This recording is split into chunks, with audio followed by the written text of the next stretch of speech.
So finally बच्चों, आज आपका चैप्टर नंबर 2 भारतीय समाज की जनसांख्यिकीय संरचना the demographic structure of Indian society ये हो जाएगा कंप्लीट, क्योंकि हम करने वाले हैं इस लेसन का लास्ट पार्ट जो कि है हमारा पार्ट नंबर 3।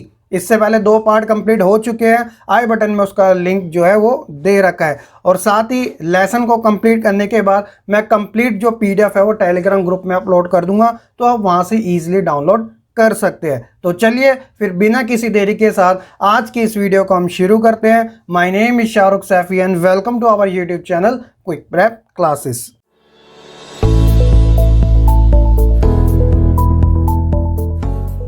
इस लेसन के फर्स्ट 2 पार्ट में बच्चों हमने कुछ ऐसे टॉपिक्स के बारे में जाना, लाइक हमने ये पता किया कि आखिरकार ये डेमोग्राफी का एग्जैक्ट मीनिंग होता क्या है, और साथ ही हमने कुछ ऐसी थ्योरीज के बारे में भी जाना था जिसमें मोल्थस का नाम काफ़ी फेमस होता है। उन्होंने पॉपुलेशन कंट्रोल को लेकर अपनी थ्योरी दी थी जो कि एक निराशावादी थी, और इनकी आलोचना भी की गई थी, क्रिटिसाइज भी किया गया था, और साथ ही इन्होंने कुछ ऐसे सजेशंस भी दिए थे पॉपुलेशन कंट्रोल को लेकर जो सुनने में थोड़े अटपटे लग सकते हैं। तो ये सब चीज़ों को करने के बाद अब जो हम टॉपिक यहाँ से शुरुआत कर रहे हैं वो हमारे कुछ ऐसे कॉन्सेप्ट है डेमोग्राफी के अंदर जिन्हें आप बच्चों को जानना काफ़ी ज़्यादा ज़रूरी है। और ये जो चीज़ें हैं वो आपने ऑलरेडी पहले से सुन भी रखी है, पढ़ भी रखी है, और आप में से ऐसे बहुत बच्चे हैं जिन्हें ये पता भी होगी। बात करते हैं अपने बेसिक कॉन्सेप्ट की जो कि इस टॉपिक में आपको जानने को मिलेंगे। तो सबसे पहले है बच्चों बर्थ रेट। तो अब भला बर्थ रेट के बारे में कौन बच्चा नहीं जानता होगा, आप आई थिंक क्लास 6 से इसे पढ़ते आ रहे होंगे। तो एक सिंपल से मीनिंग की बात करें तो प्रति 1000 व्यक्तियों के पीछे जीवित शिशुओं की दर को जन्म दर के नाम से जाना जाता है, और इसकी जो गणना होती है प्रति 1000 प्रति वर्ष की दर से की जाती है। The birth rate in a period is the total number of live births per 1000 population by the length of the period in years। चलिए मैं आपको बता देता हूं कि आप बर्थ रेट कैसे निकाल सकते हैं। तो सबसे पहले इसका फॉर्मूला है कि CBR यानी crude birth rate is equal to number of birth per year upon में टोटल पॉपुलेशन और मल्टीप्लाई 1000 से। तो एक एग्जांपल के तौर पे एक सिटी की पॉपुलेशन दे रखी है 2,23,000 और ये टाइम पीरियड है 2007 की, यानी 2007 में एक शहर की जनसंख्या 2,23,000 थी, और उसमें एक साल के अंदर कितने बच्चों ने जन्म लिया था? 3,250। तो अगर आपको इस शहर की पॉपुलेशन निकालनी है, CBR निकालनी है, जन्म दर, तो आप कैसे निकालोगे? तो एक सिंपल सा फॉर्मूला जो अभी आपके साथ डिस्कस किया था, CBR इज इक्वल टू जो कि number of birth per year कितने हुए थे 3,250 अपॉन में टोटल पॉपुलेशन उस शहर की दे रखी है 2,23,000 और मल्टीप्लाई 1000। तो जब आप इसे कैलकुलेट करोगे तो CBR जो आएगी वो आएगी आपकी 14.57। So there were 14.57 births for every 1000 people in the city. तो एक सिंपल सा है।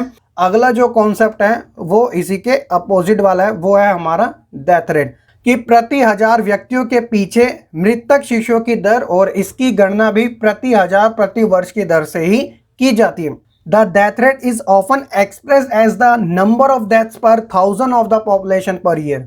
तो जब आप इसे एक फॉर्मूले के अकॉर्डिंग निकालते हो तो यहाँ पर आपको CBR की जगह CDR यानी क्रूड डेथ रेट और is equal to number of death per year upon में टोटल पॉपुलेशन मल्टीप्लाई बाय 1000। तो सिंपली आपका आंसर निकल जाएगा। होप सो कि आप इन कॉन्सेप्ट के बारे में काफ़ी अच्छे से समझ चुके होंगे। नेक्स्ट जो हमारा कॉन्सेप्ट है वो है बच्चों पॉपुलेशन ग्रोथ, यानी कि जनसंख्या वृद्धि। तो आप जानते हो कि आज के समय में जो भारत की जनसंख्या है वो 135 करोड़ से भी ज़्यादा की है।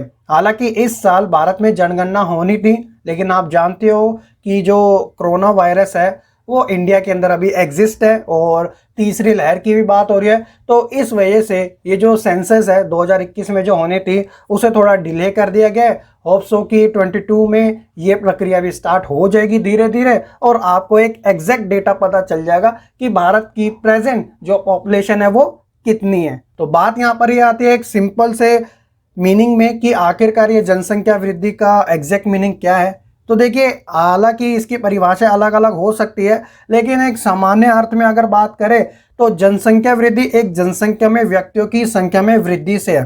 Population growth is the increase in the number of individual in the population. So simple. लेकिन बात यहाँ पर यह आती है कि आखिरकार ऐसे कौन से रीजंस हैं कि जिनकी वजह से ये जो पॉपुलेशन ग्रोथ है वो बढ़ती जा रही है। तो चलिए एक बार इसके बारे में भी बात कर लेते हैं। तो यहाँ पर मैंने आपके लिए पॉइंट्स में इन्हें दे रखा है, क्योंकि एग्जाम में आपसे जरूर पूछा जाता है कि जनसंख्या वृद्धि के कारण क्या हो सकते हैं, या फिर जनसंख्या वृद्धि से होने वाले जो परिणाम हैं उनका क्या क्या भारत की स्थिति पर प्रभाव पड़ा है। ऐसे क्वेश्चन आपसे एग्जाम में ज़्यादा पूछे जाते हैं, तो आप समझिए काफ़ी आसान भाषा में। तो हमारा जो पहला रीज़न है वो है पुरानी संस्कृति आदर्श, यानी कि old culture ideal. It's mean कि देखिए, आपने देखा होगा कि भारत के अंदर जो एजुकेशन लेवल है ना, अभी ग्रोथ तो काफ़ी अच्छा पा रहा है, लेकिन जब रूरल एरिया की बात आती है तो लोग आज भी अपनी ना संस्कृति को छोड़ते नहीं। उनके जो ट्रेडिशन होते हैं वो पहले वाले ही चलते आ रहे हैं। इसी वजह से जो उनकी सोच है अभी भी वो ओल्ड वाली है। तो लोगों का ये मानना है कि ये टेक्नोलॉजी, ये इंडस्ट्रियलाइजेशन, ये भाग दौड़ जैसी जिंदगी, ये सिर्फ शहरों तक सही है, गांव में इन चीज़ों की आवश्यकता नहीं होती। इस वजह से वह अपना माइंड ग्रो नहीं कर पाते हैं। और एजुकेशन सबसे बड़ा फैक्टर है जिसकी अभी भी कमी भारत में सबसे बड़े लेवल पे देखने को मिलती है। अब जैसे सरकार जो है वो हम दो हमारे दो जैसा कानून बनाती है, या फिर ऐसा कार्यक्रम चलाती है, नीतियां बनाती है, लोगों को अवेयर करती है कि ज़्यादा बच्चे पॉपुलेशन ग्रोथ में अपनी मदद करते हैं, जो कि स्थिति के आधार पर सही चीज़ नहीं है, क्योंकि भारत में वैसे ही इतनी सारी जो गरीबी है वो अलग अलग लेवल में बटी पड़ी है। लेकिन लोग जो है वो अपने ओल्ड कल्चर को छोड़ने को रेडी नहीं है। यहाँ पर एक्सेप्शन इस बात का ये है बच्चों कि संस्कृति को अपनाए रखना सबसे अच्छी बात होती है, लेकिन गलत संस्कृति की धारणा को अपनाए रखना उससे भी ज़्यादा गलत बात होती है। होप्स हो कि अब इन चीज़ों के बारे में अच्छे से समझ रहेंगे। दूसरा जो सबसे बड़ा रीज़न माना जाता है पॉपुलेशन ग्रोथ का वो है कि अर्ली मैरिज। इसके बारे में तो मोल्टस ने भी बात करी थी कि अगर आप पॉपुलेशन को कंट्रोल करना चाहते हो तो आपको अर्ली मैरिज नहीं करनी चाहिए, यानी कि बड़ी उम्र में विवाह करना चाहिए। तो अर्ली मैरिज जब होती है तो बच्चा भी जल्दी होता है, अगर बच्चा जल्दी होगा तो उसे फिर पॉपुलेशन में काउंट करना पड़ेगा। और एक और बात यहाँ पर, जब कभी आप इन चीज़ों के बारे में सोचो तो आप 1% के बारे में, 1000% के बारे में ना सोचकर इन्हें लाखों में सोचा करो, क्योंकि भारत की जनसंख्या 135 करोड़ की है। अगर हर कोई अर्ली एज में विवाह करेगा तो आफ्टर अ ईयर सभी के बच्चे पैदा होंगे, और वो बच्चों की जो संख्या है वो कितनी तेजी से बढ़ जाएगी वो आपको पॉपुलेशन कंट्रोल में चीज़ें नजर नहीं आएगी। ठीक है। तीसरा है गरीबी। देखिए, गरीबी यानी पॉवर्टी ये सबसे बड़ा रीज़न माना जाता है। क्यों? इसके दो कारण हैं, समझिए। गरीबी के कारण क्या होता है कि लोग जो होते हैं वह अपने अधिकारों के प्रति अवेयर नहीं रह पाते, इसलिए जो सरकार उनके लिए कार्यक्रम बनाती है परिवार से संबंधित, उन्हें इनकी जानकारी सही तरीके से नहीं हो पाती। पहला रीज़न ये है। दूसरा रीज़न ये है उनकी खुद की गरीबी, क्योंकि गरीबी के कारण कि जो अपने आने वाली संतान होती है ना, उसका कोई प्री प्लान नहीं होता। बस ये है कि लोग बच्चे पैदा किए जा रहे हैं, और ये सब क्या हो रहा है कि जनसंख्या वृद्धि में अपना सहयोग दे रहे हैं। चौथा जो रीज़न माना जाता है, ये तो आप इस बात से फुल्ली एग्री करते हो, वो है इलीगल माइग्रेंट, यानी कि अवैध प्रवासी। आप जानते हैं कि देखिए, भारत जो है वो बिल्कुल एशिया में आता है, और भारत के साथ बांग्लादेश, पाकिस्तान और आप श्रीलंका को भी जोड़ सकते हो, हालांकि उसमें थोड़ा सा फ़र्क आएगा आपको रिवर का देखने का।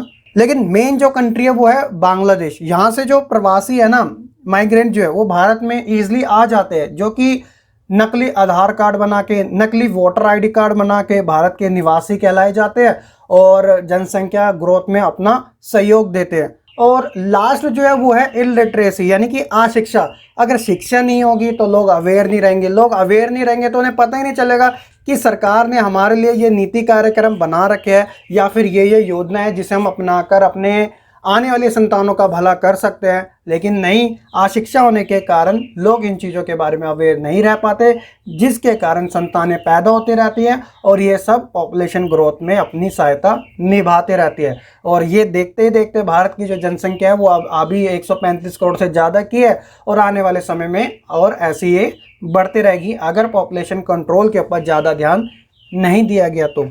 होप्स हो कि बच्चों आप इनके रीजंस के बारे में काफ़ी अच्छे से समझ चुके होंगे। और अब बात करते हैं कि जो इनसे परिणाम निकलते हैं, जनसंख्या वृद्धि से जो परिणाम निकलते हैं, रिजल्ट जो निकलते हैं, उनका क्या इम्पैक्ट पड़ता है। टॉपिक है बच्चों कॉन्सिक्वेंसेस ऑफ पॉपुलेशन ग्रोथ, जनसंख्या वृद्धि के परिणाम। तो जब भी जनसंख्या वृद्धि बढ़ती रहती है तेज गति से, तो उसका रिजल्ट ये होता है, सबसे पहला है कि लोगों का जो जीवन स्तर है, लिविंग लाइफ जो है, उसमें गिरावट देखने को मिलती है, क्योंकि अब पॉपुलेशन हो चुकी है ज़्यादा। अगर पॉपुलेशन होगी ज़्यादा तो ये होगा कि जहाँ पर इजीली काम हो सकता है, अब वहाँ पे लोगों की भीड़ ज़्यादा देखने को मिलेगी, चाहे वो एजुकेशन सेक्टर की बात हो, हेल्थ सिस्टम की बात हो, या कोई अदर फैसिलिटीज़ की बात हो। ऊपर से देश का जो विकास है उसमें भी रुकावटें होने लग जाती है, यानी कि जितने ज़्यादा लोग उनके लिए उतना ही ज़्यादा संसाधन का इस्तेमाल। तो आपने इकोनॉमिक के अंदर ये रूल तो पढ़ा ही होगा कि जो ह्यूमन की नीड्स है, जो इच्छाएं हैं ना, वो अनलिमिटेड है। वो तो चाहे कि मेरे पास एक की जगह 20 बंगले हो, लेकिन जो संसाधन है, रिसोर्सेज है, वो तो लिमिटेड है, सीमित मात्रा में है। तो इसलिए संसाधनों का इस्तेमाल भी हमें काफ़ी सोच समझ के करना चाहिए। लेकिन जब जनसंख्या ज़्यादा होती है तो संसाधनों का जो ह्रास होता है, जो नुकसान होता है, वो ऑब्वियसली होता ही होता है। इसलिए जो तीसरा पॉइंट है वो संसाधनों पर दबाव ही है कि किस तरीके से लोगों के बीच में संसाधनों का बंटवारा किया जा सके ताकि सभी की पूर्ति इजीली हो सके। बट ये प्रॉब्लम हमें जनसंख्या वृद्धि के परिणाम में देखने को मिलती है। इसी कारण जो हमारा चौथा पॉइंट है वो है पूर्ति में कमी। अब ज़्यादा लोग होंगे तो सप्लाई भी ज़्यादा करनी पड़ेगी, अगर सप्लाई कम होगी तो लोगों का पेट नहीं भर पाएगा, लोगों को सुविधाएं नहीं मिल पाएगी। तो इसलिए जनसंख्या वृद्धि से जो सप्लाई होती है उसमें भी कमी देखने को मिल ही जाती है। और ज़्यादा लोगों की वजह से ही ना बच्चों, गंदगी का फैलाव भी तेज़ी से होता है। लोग जो होते हैं अवेयर नहीं होते अपने राइट्स को लेके और इधर उधर कूड़ा करकट फेंकते रहते हैं और जगह जगह पे जो बीमारियां वो उत्पन्न करते रहते हैं। आप चाहे भारत का एग्जाम्पल ले लीजिएगा, आपको जगह जगह गुटखा खाने वाले, शराब पीने वाले, गंदगी फैलाने वाले ऐसे लोग मिल जाएंगे जो कि समाज को गंदा करते आए हैं और आते रहेंगे। उन्हें कोई फ़र्क नहीं पड़ता और वो इन चीज़ें में अपनी बड़ाई समझते हैं। बट ये सब चीज़ें गलत चीज़ें। और लास्ट है हर बार की तरह कि भैया जब ज़्यादा वृद्धि होगी जनसंख्या में तो उसका रिजल्ट तो यही आएगा कि बेरोज़गारी ज़्यादा बढ़ेगी। क्योंकि जैसे मान के चलिए कि एक जगह पे 10 पोस्ट है और लेकिन लोग हैं वहाँ पे 10,000, तो भैया 10 जनों को तो जॉब मिलेगी, बाकी के 9,990 जने कहाँ जाएंगे। तो ये आंकड़ा धीरे धीरे और बढ़ता रहेगा, बढ़ता रहेगा, बढ़ता रहेगा। तो इसलिए बेरोज़गारी भी तेज़ी से बढ़ते रहेगी। तो ये सब चीज़ें आपको जनसंख्या वृद्धि के परिणाम में देखने को मिलती है। होप सो कि आप बच्चों इनके बारे में काफ़ी अच्छे से समझ चुके होंगे। चलिए बच्चों, बात करते हैं अपने नेक्स्ट कॉन्सेप्ट के बारे में, जो कि है रिप्लेसमेंट लेवल। आप इसे मॉडल भी कह सकते हैं, हिंदी में प्रतिस्थापन स्तर के नाम से इसे जाना जाता है। एक सिंपल सा है जिसमें यह कहा जाता है कि जब जितने बूढ़े लोग मरते हैं यानी वृद्ध लोग मरते हैं तो उनका जो खाली स्थान होता है उन्हें भरने के लिए नए बच्चे पैदा हो जाते हैं, जिसे हम प्रतिस्थापन यानी रिप्लेसमेंट मॉडल के नाम से जानते हैं। और हालांकि एक सिंपल सी भाषा में बच्चों ये एक लाइफ प्रोसेस भी है। जब बच्चा जन्म लेता है, फिर जवान होता है, फिर बूढ़ा हो जाता है, फिर मर जाता है, और ये साइकिल फिर से ऐसे ही कंटिन्यू चलते रहती है। और नेक्स्ट जो है वो है हमारा फर्टिलिटी रेट यानी प्रजनन दर। तो बच्चा पैदा कर सकने की आयु वाली प्रति 1000 स्त्रियों की इकाई के पीछे जीवित बच्चों की संख्या क्या कहलाती है? फर्टिलिटी रेट यानी प्रजनन दर कहलाती है। और सामान्य तौर पे इसकी जो एज होती है बच्चा पैदा करने की वो 15 साल से लेकर 49 साल तक की होती है। The fertility rate refer to the number of the live birth per 1000 women in the child bearing age group usually taken to be 15 to 49। अगला जो कॉन्सेप्ट है वो है इन्फेंट मोर्टेलिटी रेट, शिशु मृत्यु दर। तो ये भी काफ़ी सिंपल सा कॉन्सेप्ट है कि जीवित पैदा हुए 1000 बच्चों में से 1 वर्ष की आयु से पहले मृत बच्चों की संख्या क्या कहलाती है? शिशु मृत्यु दर कहलाती है। Infant mortality rate is the number of death per 1000 live birth of children under 1 year of age. उसी तरह नेक्स्ट है बच्चों maternal mortality rate only, MMR यानी मातृ मृत्यु दर। तो इसमें क्या है कि 1000 शिशु जन्मों पर जन्म देकर मरने वाली महिलाओं की संख्या क्या कहलाती है? MMR यानी मातृ मृत्यु दर। MMR is defined as the number of maternal death during a given time period पर 1000 live births during the same time period। ये जितने भी कॉन्सेप्ट है बच्चों एग्जाम में आपसे 1 मार्क में 2 मार्क्स में जरूर आपसे पूछे जाते हैं, तो ध्यान रखना ये सभी की डेफिनेशन आपको पता होना जरूरी है, ठीक है।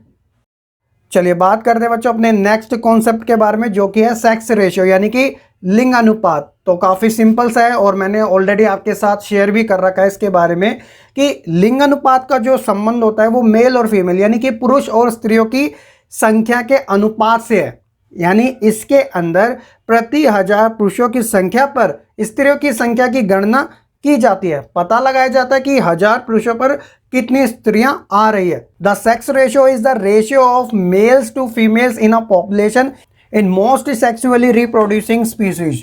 तो यहाँ पर एक डेटा भी दे रखा है। As per census 2011 the gender ratio of India is 943 females per 1000 mails, यानी कि 2011 की जनगणना के अनुसार 1000 पुरुषों पर कितनी महिलाएं थी? 943। अब यहाँ पर दो सिचुएशन पैदा होती है। पहली तो वो है कि 1000 पुरुषों से कम महिलाएं हैं, तो ये जो स्थिति होती है वो महिलाओं के अगेंस्ट में होती है, यानी कि प्रतिकूल होती है। और जब 1000 पुरुषों से ज़्यादा महिलाएं हो जाती है तो वो स्थिति क्या कहलाती है? वो स्थिति अनुकूल की कहलाती है, यानी कि महिलाओं के फेवर वाली कहलाती है। ऐसे बहुत सारे देश है बच्चों जहाँ पर जो रेशियो है ना वहाँ पर महिलाएं ज़्यादा है, यानी कि 1000 पीपल से ज़्यादा महिलाएं आती है। खासकर बच्चों आपको ऐसी सिचुएशन वेस्टर्न कंट्रीज़ में देखने को मिलेगी। भारत की अगर बात करें तो साउथ के कुछ ऐसे स्टेट है, जैसे मैं केरला का नाम ले देता हूँ, यहाँ पर जो रेशियो है वो 1000 से ज़्यादा मेल जो है ना उसके ऊपर चले जाता है फीमेल, तो फीमेल के वो किस में आ जाती है? फेवर में आ जाती है। लेकिन जब मैं बात करता हूँ काफ़ी मतलब ख़राब स्थिति की जहाँ पर महिलाएं काफ़ी कम है, तो हरियाणा जैसे स्टेट, यहाँ पर तो बच्चों आपको 1000 मेल पर काफ़ी कम स्त्रियाँ देखने को मिलती है। आप डेटा अपनी स्क्रीन पर देख सकते हो, ठीक है। अगर आपसे एग्जाम में प्रतिकूल और अनुकूल के बारे में पूछ लिया जाए, फेवर अगेंस्ट वाला सेक्स रेशियो को लेके, तो होप्स हो कि आप अच्छे से बता तो सकोगे अब, ठीक है। चलिए अब बात करते हैं नेक्स्ट कॉन्सेप्ट की, जो कि है पॉपुलेशन डेंसिटी। तो ये सभी जो टॉपिक है ना वो ज्योग्राफी से रिलेटेड आ रहे हैं अभी, ठीक है। तो जनसंख्या घनत्व तो काफ़ी सिंपल सा है कि इसका मतलब ये होता है कि प्रति वर्ग किलोमीटर में निवास करने वाले मनुष्य की संख्या, और साथ ही भारत में बढ़ती जनसंख्या के कारण जो जनसंख्या घनत्व है वो भी बढ़ रहा है। एक सिंपल सी भाषा में देखिए, दिल्ली क्या है, 2 करोड़ से ज़्यादा लोगों की यहाँ पर जनसंख्या निवास करती है, लेकिन दिल्ली है बहुत छोटा।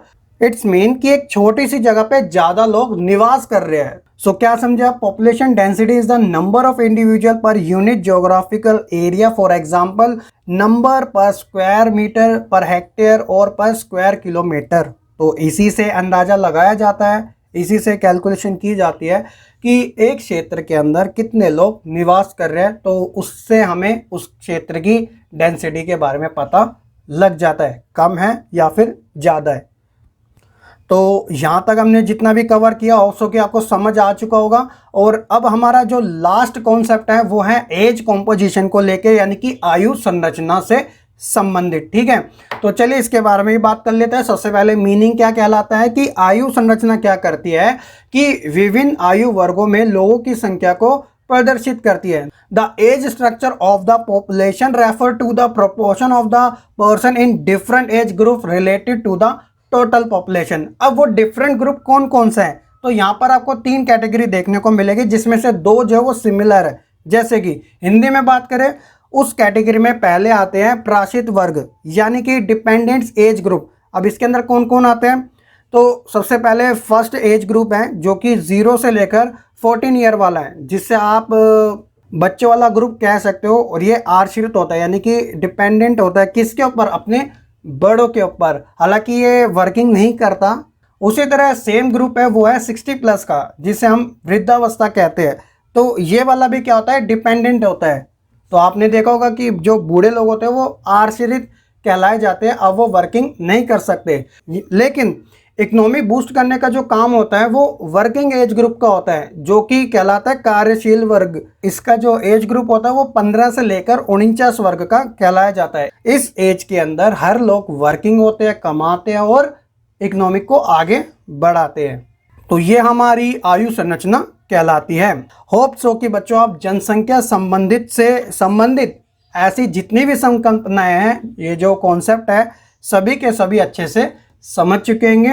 काफ़ी इंपॉर्टेंट है, आने वाले चैप्टर में इनका जिक्र आ ही जाएगा। ज्योग्राफी वाले बच्चों को ले तो काफ़ी ज़्यादा इंपॉर्टेंट है, ठीक है। अगर मैं बात करूं कि ये जो टॉपिक है वो आपका एग्जाम टाइप वाला है, जी हाँ बच्चों सही समझा, ये टॉपिक वाकई में एग्जाम टाइप वाला है, जो कि है ग्रामीण नगरीय समुदाय में भिन्नताएं।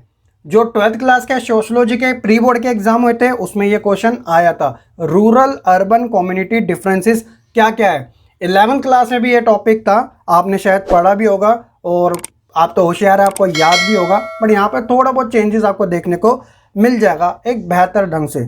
चलिए फिर बात कर लेते हैं इन्हीं के बारे में क्या कहा गया है। तो देखिए, शुरुआत से हम बात करेंगे कि इंडिया जो है ना वो एक कृषि प्रधान देश है, यानी कि एग्रीकल्चर यहाँ पर सबसे बड़े लेवल में देखने को मिलता है और इसी कारण इसे गांव वाला देश कहा जाता है, क्योंकि आज के समय में भी देश की जो आबादी है ना हमारे, वो कुल जनसंख्या का 3/4 भाग जो है वो रूरल एरिया में निवास करते हैं। The vast majority of the population of India has always lived in the rural area and that continue to be true. But यहाँ पर हमें कुछ चेंजेस देखने को मिलता है, वो है हमारी 21st ऑफ सेंचुरी में, 21वीं शताब्दी में। तो एक डेटा दे रखा है सेंसस का या 2011 के आंकड़ों का कि यहाँ पर 72% लोग ऐसे थे जो कि गांवों में निवास करते थे और 28% लोग ऐसे थे जो कि शहरों में निवास करते थे। 21वीं शताब्दी में क्या हो रहा है कि नगरीय जनसंख्या में लगातार वृद्धि देखने को मिल रही है। According to the census of India 2011, still more people living in rural area, but the population of urban areas had increased. तो उसके पीछे क्या रीजन है कि जो लोग पहले गांव में निवास करना पसंद करते थे लेकिन आज वो माइग्रेंट हो रहे हैं, यानी कि वो प्रवास कर रहे हैं कहाँ की ओर, नगरीकरण की ओर, नगरों की तरफ, शहरों की तरफ। भिन्नताएं जो अलग करती है, अब डिफरेंसेस क्या क्या है कि लोग जो है वो ग्रामीण क्षेत्रों की बजाय नगरीय क्षेत्र की ओर प्रवास कर रहे हैं। तो देखिए बच्चों, agriculture contribution over a period of time, एक समय के दौरान कृषि का जो योगदान होता था ना वो आर्थिक उत्पादन में सबसे ज्यादा होता था।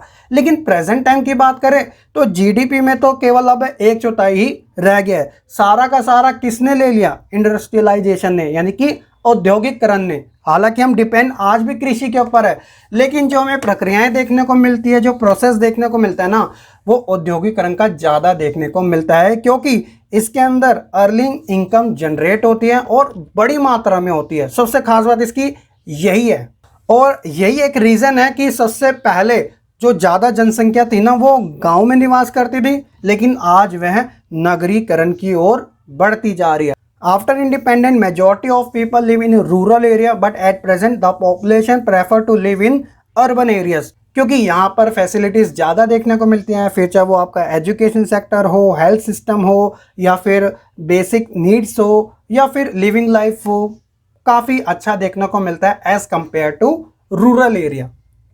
तो बात यहाँ पर यह आती है कि ऐसे कौन से रीज़न रहे जिसकी वजह से लोगों ने गांवों को छोड़कर नगरी की ओर निवास करना ज़्यादा बेहतर समझा। तो हालांकि ऊपर डिस्कस ऑलरेडी हो चुका है, लेकिन यहाँ पर आप पॉइंट में अच्छे से समझ लीजिएगा। तो सबसे पहले है कि ग्रामीण क्षेत्रों में जो मुख्य व्यवसाय था कृषि, अब वो शहरों में आकर चेंज हो गया, वो हो गया उद्योग। तो शुरुआत में एग्रीकल्चर, उसके बाद इंडस्ट्रियलाइजेशन, ऊपर से ये जो ट्रांसपोर्ट है ना, यानी जो परिवहन है, उसके अंदर परिवर्तनशील वृद्धि देखने को मिली है, जिसके कारण लोग गांव से नगर की ओर बढ़े हैं। क्योंकि औद्योगिकरण का सबसे बड़ी जो कामयाबी है ना वो ट्रांसपोर्ट ही है। इतने बड़े बड़ी जो चीज़ें हैं एक जगह से दूसरी जगह ले जाने में परिवहन अपने सबसे ज़्यादा महत्वपूर्ण भूमिका को अदा करता है। फिर चाहे वो नदी के द्वारा व्यापार करना हो, जहाज़ों के द्वारा, रेल के द्वारा, या फिर बड़े बड़े जो ट्रक होते हैं इनके द्वारा। क्योंकि इंडस्ट्री में क्या होता है कि बड़ी बड़ी चीज़ों को एक जगह से दूसरी जगह ले जाने में सबसे ज़्यादा प्रॉब्लम फेस होती है, लेकिन ट्रांसपोर्ट ने ये सब चीज़ें आसान कर दी। इसलिए लोग भी एक बेहतर जॉब की तलाश में, एक बेहतर बिजनेस की तलाश में नगरीकरण की ओर अग्रसर हुए। उसी तरह नगरीकरण क्या है, एक आकर्षण का बिंदु है, यानी एक अट्रैक्शन पॉइंट है, क्योंकि यहाँ पर आपको जो फैसिलिटीज़ देखने को मिलती है वो काफ़ी बेहतर देखने को मिलती है। उसी तरह ग्रामीण क्षेत्रों में कमी का एक बड़ा कारण ये भी था कि वहाँ पर जो प्राकृतिक हादसा ना वो काफ़ी बड़ी मात्रा में हुआ। एक तरीके से औद्योगिकरण ने ना प्राकृतिक को नष्ट भी किया है, इस बात से इनकार नहीं किया जा सकता। क्योंकि पेड़ों का कटना, वनों की सफाई, जंगलों का सफाया, या फिर पशु पक्षियों को ले लेना, उनको फैक्ट्री में उनका यूज़ करना मिल्क के लिए, तो ये सब चीज़ों की वजह से भी ना प्राकृतिक को हास हुआ है। तो ग्रामीण क्षेत्रों को इससे नुकसान तो हुआ है। और लास्ट है बच्चों की नगरीकरण की जो प्रक्रिया है ना वो तेजी प्रदान करती है। इट्स मीन कि यहाँ पर जो वर्क किए जाते हैं वो काफ़ी बड़े लेवल पर किए जाते हैं, काफ़ी जल्दी से किए जाते हैं। आप जानते हैं कि मशीन जो होती है 100 जनों का क्या 1000 जनों का काम काफ़ी ईजी तरीके से कर सकती है। और मशीन को आवश्यकता होती है किसकी? बिजली की। बिजली कहाँ से बनती है? पानी से। ये सब चीज़ें बच्चों क्या करते हैं? एक इकोसिस्टम क्रिएट करती है, जैसा कि हमें एनवायरनमेंट के रेफरेंस में देखने को मिलता है। तो एक चीज़ दूसरी चीज़ पर डिपेंडेबल है, तभी जाके जो इंडस्ट्री है वो काफ़ी तेज़ी से ग्रो करती है। तो होप सो बच्चों आप रूरल अर्बन कम्युनिटी के बीच में डिफरेंट अच्छे से समझ चुकेंगे।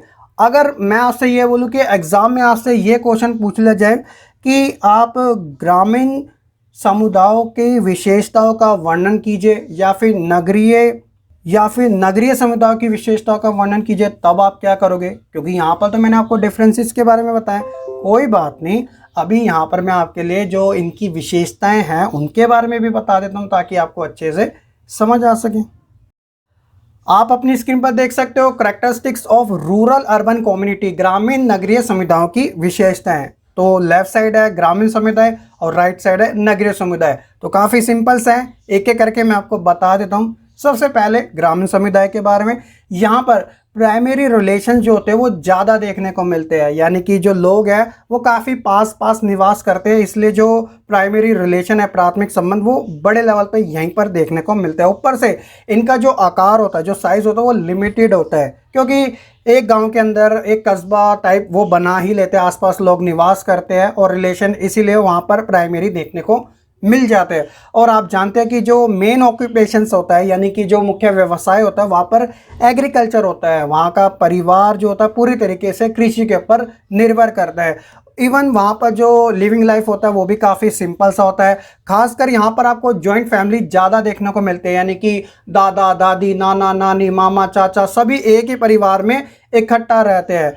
हालांकि ये टॉपिक आपको आगे भी पढ़ने को मिलेगा, उसके मेरिट्स डीमेरिट्स की, जॉइंट फैमिली की मेरिट्स क्या है, डीमेरिट्स क्या है, इनके बारे में भी आपको पता चलेगा। 11th में मैंने आपको ऑलरेडी बताया भी था। ऊपर से यहाँ पर कम्युनिटी फीलिंग ज़्यादा होती है, यानी कि जो गांव के लोग होते हैं ना उनमें सामुदायिक भावना काफ़ी अच्छे लेवल पे देखने को मिल जाती है, क्योंकि पास रहते हैं और साइड में काफ़ी शॉर्ट होते हैं और मिलजुल कर रहने से ये सब चीज़ें ऑटोमेटिक ही पैदा हो जाती है। तो ये कुछ विशेषताएं थी ग्रामीण समुदाय की, होप्स हो कि आप अच्छे से समझ चुकेंगे। उसी तरह अगर नगरीय समुदायों की विशेषताओं के बारे में बात करें तो सबसे बड़ा चीज़ हमें नगरीय समुदाय में क्या देखने को मिलता है कि यहाँ पे जो ऑक्यूपेशन होते हैं ना, यानी जो कामकाज होते हैं लोगों के, काफ़ी डिफरेंट लेवल के होते हैं। यहाँ पर आपको मोची से लेकर एक बड़ी कंपनी चलाने वाला भी आसानी से मिल जाएगा, तो कोई एक चीज़ के ऊपर डिपेंडेंट नहीं है। उसी तरह पॉपुलेशन भी सबसे ज़्यादा यहाँ देखने को मिलती है, क्योंकि लोग यहाँ पर निवास इसलिए करते हैं ताकि वो बेहतर कमा सके, अच्छे से रह सके, अच्छी लाइफस्टाइल को जी सके, ठीक है। उसी तरह यहाँ पर आपको डिवीज़न इन इकोनॉमिक क्लास में देखने को मिल जाता है, यानी कि आर्थिक वर्ग विभाजन। यहाँ पर आपको poor, middle class, upper middle class, lower middle class और ऊपर से रिच, सभी प्रकार के लोग देखने को मिल जाते हैं। और यहाँ का जो मेन वर्क होता है, ऑक्यूपेशन होता है, वो इंडस्ट्रियलाइजेशन से ज़्यादा कनेक्टेड होता है। मशीनों का काम यहाँ पर ज़्यादा होता है, तभी तो नगरीकरण की इसे संज्ञा दी जाती है। ऊपर से कंपटीशन भी ज़्यादा होता है कि भैया इतना बड़ा बाजार है, इतनी बड़ी मार्केट है, तो कंपटीशन तो ऑब्वियसली होगा ही। और ऊपर से यहाँ पर आपको व्यक्तिवादिता भी ज़्यादा देखने को मिलते हैं, कि यानी कि लोग जो है यहाँ पे इंडिविजुअल तरीके से ज़्यादा रहना पसंद करते हैं। इसलिए आपने देखा होगा कि जहाँ ग्रामीण समुदाय में जॉइंट फैमिली ज़्यादा है, लेकिन जब आप नगरीकरण की बात करोगे तो यहाँ पर आपको न्यूक्लियर फैमिली ज़्यादा देखने को मिलेगी, जिसके अंदर मम्मी पापा और उनके बेटा बेटी शामिल होते हैं। तो ये कुछ ऐसी विशेषताएं थी नगरीय समुदाय के बारे में। होप्स हो कि आप दोनों के बारे में अच्छे से समझ चुकेंगे। अगर एग्जाम में आ जाता है तो अब तो आपको कोई कन्फ्यूज़न नहीं होनी चाहिए। अगर यहाँ तक आपको बच्चों कॉन्सेप्ट सभी चीज़ें अच्छे से समझ आ रही है, फ्लो में समझ आ रही है, तो आप लाइक करके मुझे इशारा दे सकते हो। नहीं आ रही तो डिसलाइक कर देना। अगला जो हमारा टॉपिक है बच्चों वो है NPP 2000, यानी कि नेशनल पॉपुलेशन पॉलिसी 2000। तो ये जो क्वेश्चन है वो डायरेक्ट एग्जाम में ऐसे ही पूछ लिया जाता है, 4 नंबर में खासकर ये पूछा जाता है। तो ध्यान रखना, बिल्कुल आपको डेटा ही यहाँ पर शो करना पड़ेगा।